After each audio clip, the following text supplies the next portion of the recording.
وہ پاکستان جو گندم کی پیداوار میں 7واں بڑا ملک ہے۔ یہ میری وہ کتابیں ہیں جو آج تک مجھ سے جدا نہیں ہوئی۔ کلاس 9 سے لے کر ماسٹر تک سارا نصاب ابھی تک موجود ہے، لیکن زندگی نے جو سبق دیا وہ ان میں سے کسی کتاب میں نہیں۔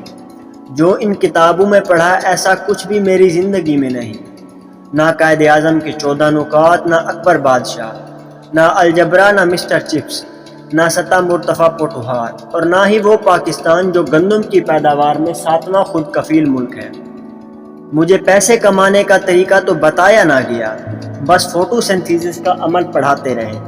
سارا دن کیمسٹری کے فارمولے رٹا لگواتے رہے، حالانکہ ہر چیز بنی بنائی ملتی ہے، وہ بھی پیسوں سے۔ تو پیسہ کمانا تو کسی ماسٹر نے سکھایا ہی نہیں۔ بیالوجی کی کتنی شاخیں ہیں، اگر یاد نہ ہوا تو فیل، لیکن میرے سے کتنے لوگوں کی امیدیں وابستہ ہیں، یہ کہیں نہیں لکھا۔ ہیلپنگ ورک یاد ہے مجھے، لیکن ہیلپنگ ورب تمام کوئی بھی یاد نہیں۔ فادر مضمون آج بھی یاد ہے، لیکن مجھے مائی فادر خوش کیسے رکھتا ہے یہ نہیں پتا۔ میں نے پڑھا ہے کہ پاکستان میں نمک کے اپنے بڑے پہاڑ ہیں، لیکن مجھے اپنے پہاڑ کا ایک چھوٹا سا پتھر 100 روپے میں ملتا ہے۔ سوچنے لگا کہ اپنے اساتذہ سے پوچھوں کہ آپ نے جو پڑھایا وہ صحیح تھا۔ جب استاد کا دروازہ کھٹکھٹایا تو آواز آئی وہ مردم شماری کے لیے گئے ہیں۔ دوسرے استاد کا پتہ معلوم کیا تو وہ سکول کے بعد ڈینگی مہم کی میٹنگ میں ہیں۔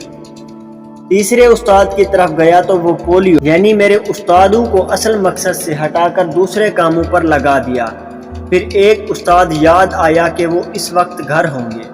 ان کے گھر پہنچا تو معلوم ہوا کہ 3 گھنٹے ہو گئے، وہ آٹا لینے گئے، واپس نہیں آئے۔ پھر مجھے سمجھ آیا کہ کچھ بھی نہیں ان کتابوں میں جو مجھے 3 وقت کی عزت کے ساتھ روٹی دے سکے۔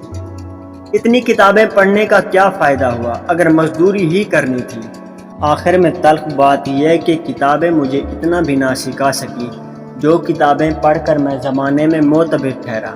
لوگ مجھے پڑھا لکھا کہتے ہیں، انہی کتابوں پر تبصرہ کرنے لگ گیا۔ بندہ زیرک تو کتنا پاگل ہے، ایک لیکچر کے ہزاروں روپے دیے۔